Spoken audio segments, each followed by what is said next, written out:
Good morning students. कक्षा 8 में हमारा जो पिछला चैप्टर था 7 वो समाप्त हो गया था। आज हम नया चैप्टर स्टार्ट करने जा रहे हैं। चैप्टर नंबर 9, जंतुओं में जनन, रिप्रोडक्शन इन एनिमल्स। जंतुओं में जन्म देखिए,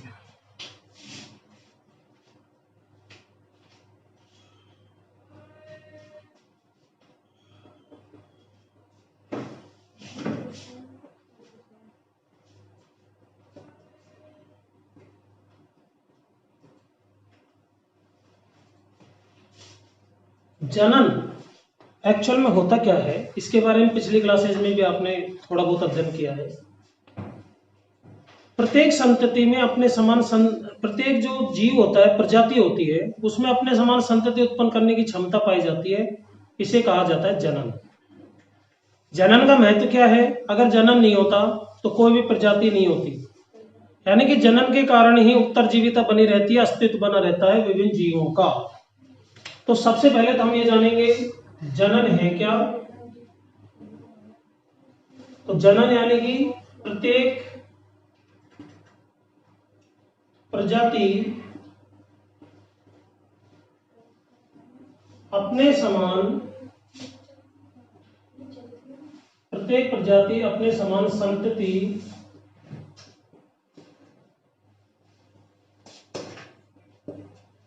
उत्पन्न करने की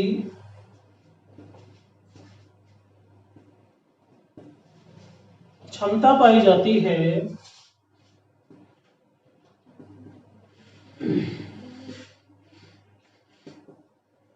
जिसे कहते हैं जनन। महत्व क्या है? अगर जनन नहीं होता तो किसी भी जाति का अस्तित्व नहीं होता, यानी कि जीवों का अस्तित्व समाप्त हो गया होता।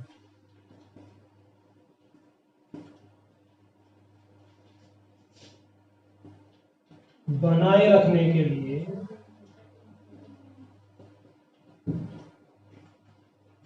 जनन आवश्यक है। ये इसका महत्व हो गया। ठीक है। अब आप जानते हो जनन दो प्रकार का होता है, लैंगिक जनन और अलैंगिक जनन। लैंगिक जनन और अलैंगिक जनन में क्या डिफरेंस है, ये मैं आपको बताने जा रहा हूं। देखिए,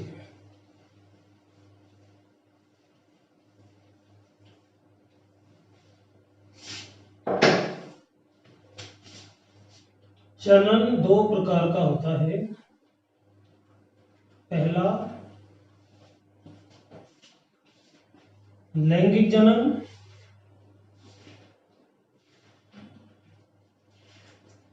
और दूसरा अलैंगिक जनन।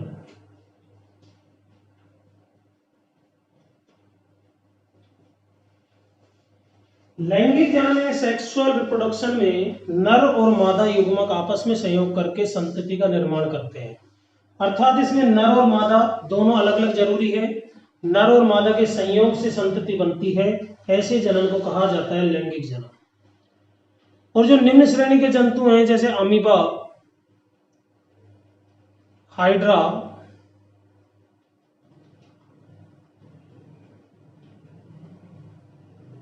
इनके अंदर नर और मादा अलग अलग नहीं होते, केवल एक ही जनक होता है, ना वो नर है ना मादा है, तो उनसे संतति का निर्माण होता है। इसको कहा जाता है अलैंगिक जनन। अर्थात लैंगिक जनन में नर व मादा दोनों भाग लेते हैं, जिससे संतति बनती है। इसको लैंगिक जनन कहते हैं। और अलैंगिक जनन में सिंगल जनक होता है, एक ही जनक से क्या बनती है? संतति। ऐसे जनन को कहा जाता है अलैंगिक जनन। ठीक है।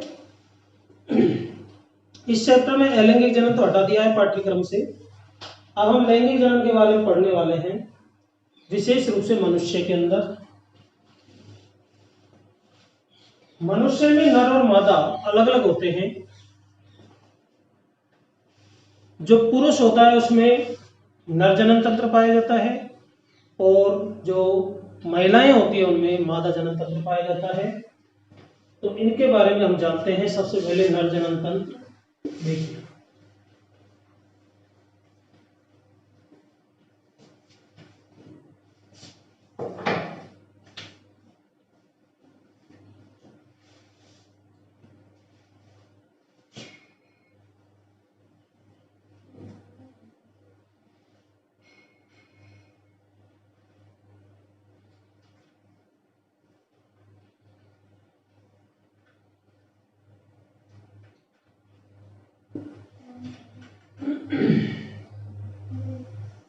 ये दो वृषण होते हैं।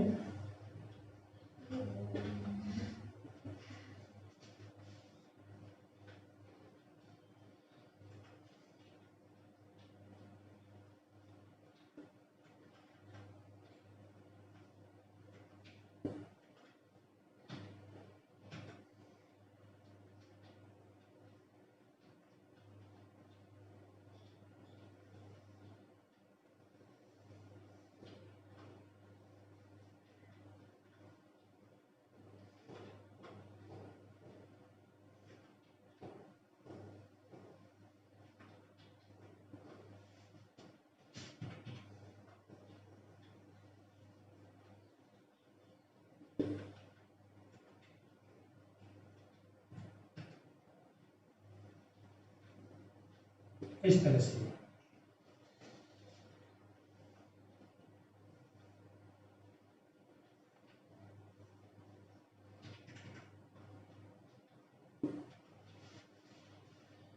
ये है नर जनन तंत्र।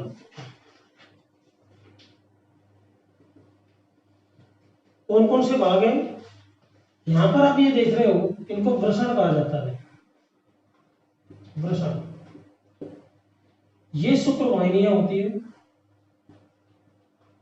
शुक्रवाहिनी,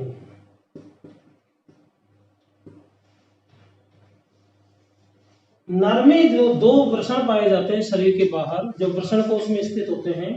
वृषण में किसका निर्माण होता है? शुक्राणुओं का। शुक्राणु नर युग्मक होते हैं, यही अंडाणु से संयोग करके संतति का निर्माण करते हैं। तो ये जो वृषण होते हैं ये शुक्राणु का निर्माण करते हैं। शुक्राणु कैसा होता है? इस तरह का होता है। प्रत्येक शुक्राणु के 3 भाग होते हैं।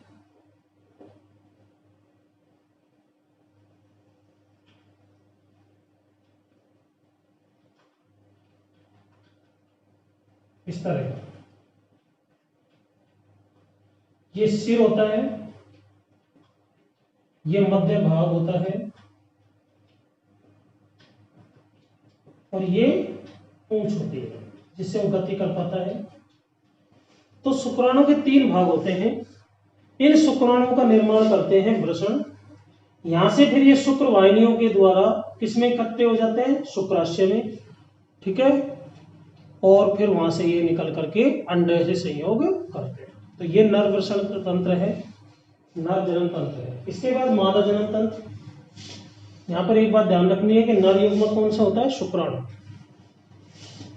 अब देखिए मादा जनन तंत्र का चित्र। मादा जनन तंत्र में यानी कि जन्म के समय ही मादा जो होती है उसमें 2 अंडाशय होते हैं, उनमें सैकड़ों अपरिपक्व अंडाणु पाए जाते हैं। तो इसका कुछ इस तरह का डायग्राम होता है।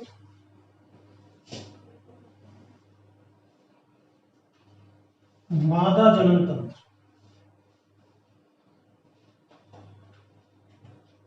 ये 2 अंडाशय होते हैं।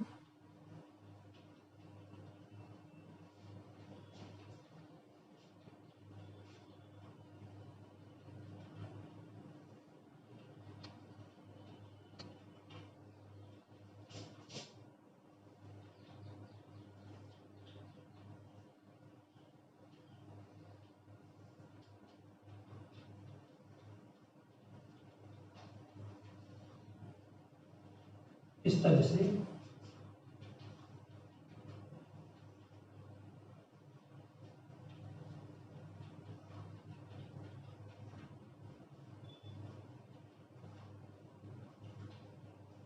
ये मादा जनन तंत्र।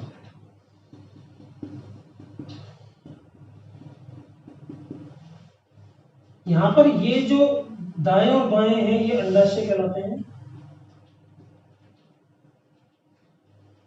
प्रत्येक अंडाशय से एक लंबी नली निकलती है जिसको कहते हैं अंडवाहिनी यानी कि फैलोपियन ट्यूब।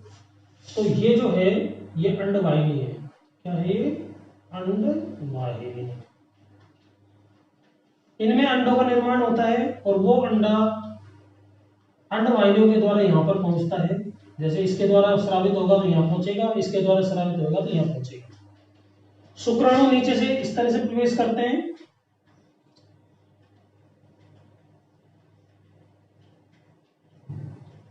ये शुक्राणु है जैसे, तो ये यहाँ पर इस तरह से गति करता हुआ ये थैलेनुमा रचना है, इसको गर्भाशय कहते हैं।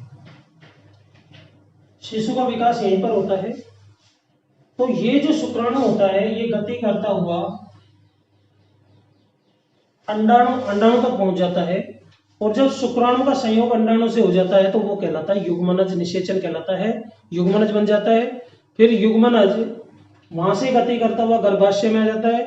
गर्भाशय में प्लेसेंटा नाम की एक रचना होती है, उससे जुड़ जाता है, जिससे शरीर का उसका पोषण, उत्सर्जन, श्वसन सब होता है। ठीक है। फिर यहाँ पर वृद्धि करके वो भ्रूण में, भ्रूण से शिशु में परिवर्तित हो जाता है। और जब पूर्ण विकसित हो जाता है तो प्रसव द्वारा शरीर से बाहर आ जाता है। ठीक है। तो आज हमने ये पढ़ा जनन क्या है, जनन का महत्व क्या है, लैंगिक अलैंगिक जनन क्या होते हैं, नर जनन तंत्र और मादा जनन तंत्र। ठीक है। इनको ध्यान से देखना है, समझना है। धन्यवाद।